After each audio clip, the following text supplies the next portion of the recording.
जीवन जीने के सूत्र की उस श्रृंखला में हम सभी लोग आचार्य कुंद की भाषा शैली को समझने का प्रयास कर रहे हैं।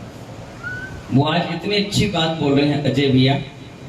वो कह रहे हैं कि रहन सहन में जब तक मिथ्यात्व को छोड़ोगे नहीं तब तक आपको मोक्ष मिल नहीं सकता।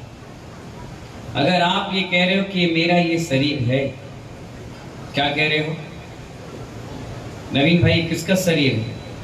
आपने कहा मेरा, तो आप मिथ्यात्व में गए। राकेश मास्टर साहब, क्या कहा आपने? ये पुद्गल है। क्या है? पुद्गल है, निमित्त है, इसलिए आत्मा यहाँ है, क्योंकि इस अवस्था में ही आने के बाद हम नक्को ही मुमुख मग्गो बढ़ेंगे, इसीलिए हमने इसको धारण किया है। जिस दिन इसका काम हो जाएगा उस दिन हम इसको छोड़कर चले जाएंगे। ये विचार रखोगे तब जाकर मिथ्यात्व का दोष नहीं लगेगा। आप क्या कहते हो नवीन भाई कि शरीर मेरा, इस पे रोम है, उस रोम का भरोसा नहीं है। शरीर की बात तो बहुत दूर की बात। जब बीमार पड़ते हो, आपदा विपदा आती है, तब कोई काम नहीं आता। इसलिए आचार्य कहते हैं संसार बढ़ाने का कोई कारण है तो वो है मिथ्यात्व। पत्नी क्या है? रिंकी कौन है? मिथ्यात्व। ये अम्मा कौन है? मिथ्यात्व। ये बच्चे कौन है? मिथ्यात्व। क्योंकि आत्मा का ना कोई पत्नी होती है, ना बच्चे होते हैं, ना परिवार होता है। आत्मा तो एक अकेली होती है जो सिर्फ परमात्मा बनती है।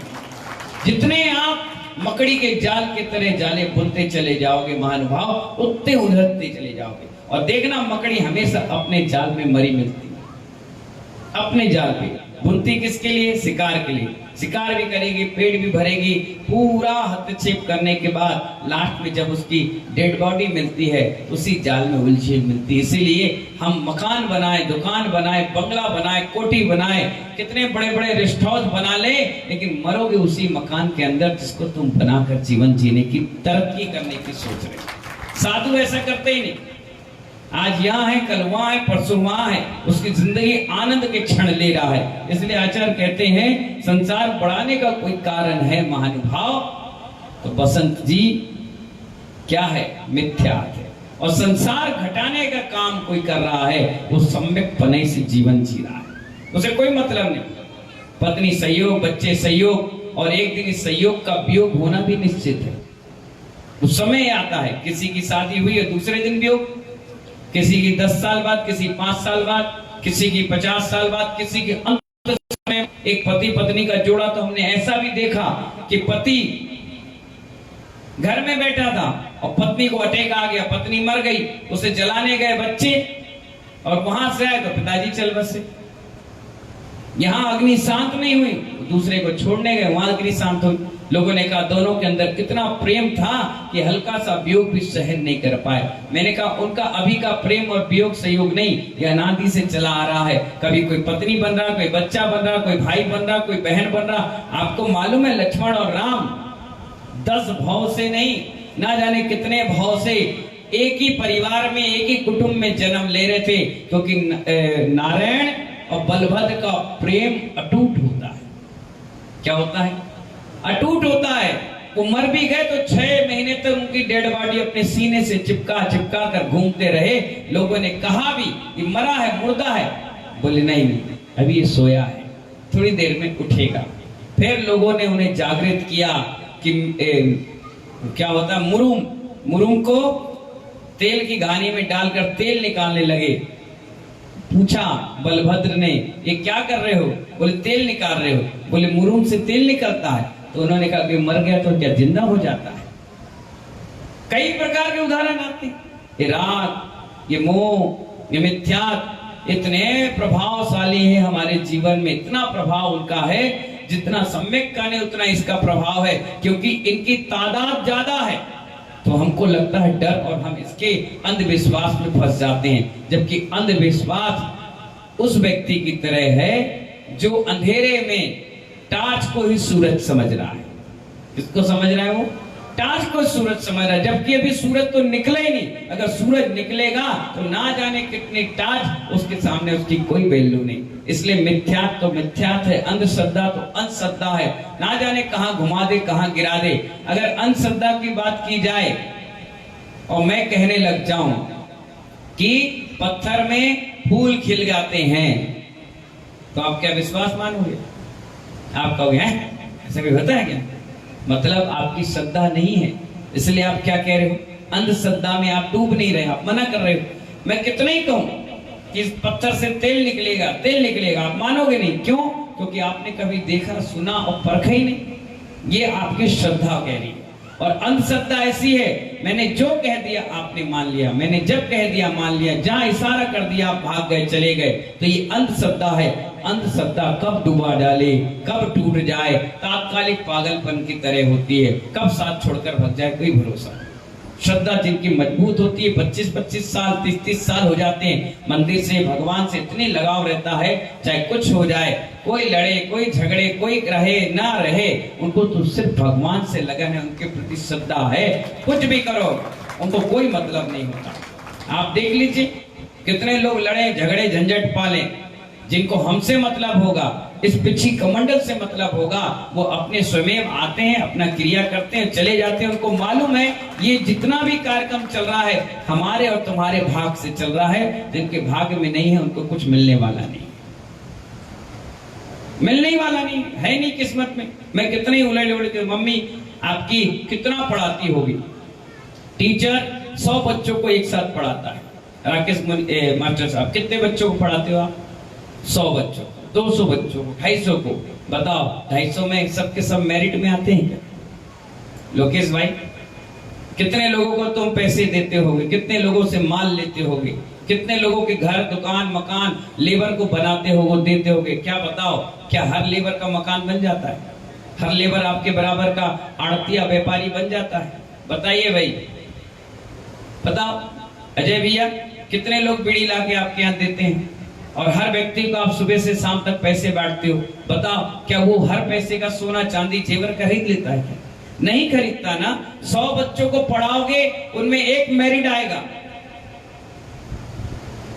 10 लोग 90 प्लस लाएंगे, 20-25 80 प्लस लाएंगे, 30-40 लाएंगे, 40-50 नंबर प्लस वाले, और 10-20 तो उसमें भी डफर निकल ही जाएंगे।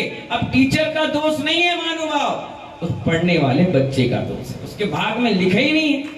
टीचर कितना ही अच्छा हो, स्कूल कितने ही वेरी गुड हो, पढ़ाई लिखाई कितनी अच्छी हो, लेकिन उसके भाग में लिखा ही नहीं है पढ़ना, तो महानुभाव नरेंद्र मोदी जैसा व्यक्ति भी पढ़ाने बैठ जाए, आ उल्लू की जगह वो आ अनार का ही बोलेगा। आ अनार का बोलने की जगह वो उल्लू का ही बोलेगा। उसको जो करना है वो करेगा, उसके भाग में नहीं लिखा महानुभाव कि वो थोड़ी सी भी धर्म ध्यान की बातें सुन ले, है ही नहीं, भाग में लिखा ही नहीं है, तो वो कुछ नहीं कर सकता। इसलिए आचार्य कह रहे मिथ्यात्व बहुत बड़ी खाई है, एक बार कोई उसमें फंस गया तो निकलना नामुमकिन है। बस एक ही रस्सी है जिस पे आप बैठो, बाल्टी में रस्सी को बांधो और कहो सम्यक दर्शन ज्ञान चारित्राणि मोक्ष मार्गा, और एक झटके में तुम्हें बाहर ले आएंगे। बस वही एक बाल्टी है, वही एक रस्सी है, वही एक खींचने वाला है जो आपको बाहर निकाल दे। बाकी सब उस अंध कुएं में गिर पड़े हैं, आपको भी गिराएंगे और आने वाले सबको वही रास्ता दिखाएंगे। यही सही है, यही रूढ़ी परंपरा है, यही देव मूर्ता है, इसी में फंसे रहो, यही हमारे सब कुछ है। नहीं महानुभाव, कुछ हमारा भी विवेक लगना चाहिए, कुछ हमारी भी श्रद्धा, हमारा भी क्रिया समझ में आना चाहिए। आचार्य भवन कह रहे हैं यहाँ पर कि एक लड़का, आचार्य कहते हैं यहाँ पर जितने लोग हैं दिन भर में 100% झूठ बोलते हैं। क्या बोलते हैं? 100% झूठ बोलते हैं। एक आदि कोई व्यक्ति ऐसा होगा जो सत्यवादी हरिश्चंद्र निकल जाए, बहुत कम। देखिए कितना बड़ा उन्होंने सत्य शासन परीक्षा में, एक पुस्तक है उसका नाम है सत्य शासन परीक्षा में लिखा है कि आदमी 100% क्या बोलता है? झूठ बोलता है। कैसा बोलता है सुनिए। एक लड़का था, कौन था? बहुत बारीकी से समझना। एक लड़का था, वो कह रहा था कि मैं जीवन भर से मौन हूं। कौन कह रहा है? जो मौन है वो कह रहा है। क्या कह रहा है दिनेश वकील साहब, क्या कह रहा है वो? जो मौन है वो खुद अपने मुख से कह रहा है कि मैं जीवन भर मौन है। सीधा सीधा झूठ है कि नहीं? है कि नहीं? फिर भी लोग विश्वास कर रहे हैं, ये आदमी कह रहा है मेरा मौन है। क्या कह रहा है? सीधा सीधा कह रहा है। संजय अग्रवाल जी क्या कह रहा है? मेरा जीवन भर मौन है, और कह रहा है मेरी मां बांझ है।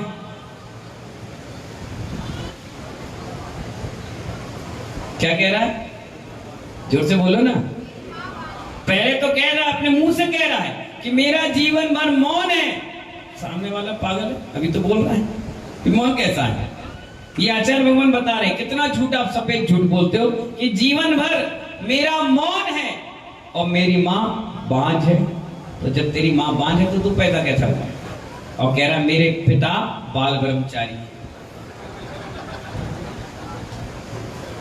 अब बाल ब्रह्मचारी है, मां बांझ है, तेरा मौन है, गुत्ती मुंजी कैसी है? इसको सुलझा। तो आचार्य कहते हैं फिर भी मेरा रूप जो है वो कामदेव जैसा सुंदर है।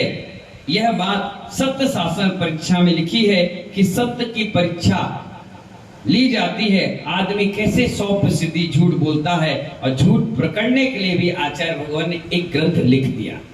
क्या लिख दिया?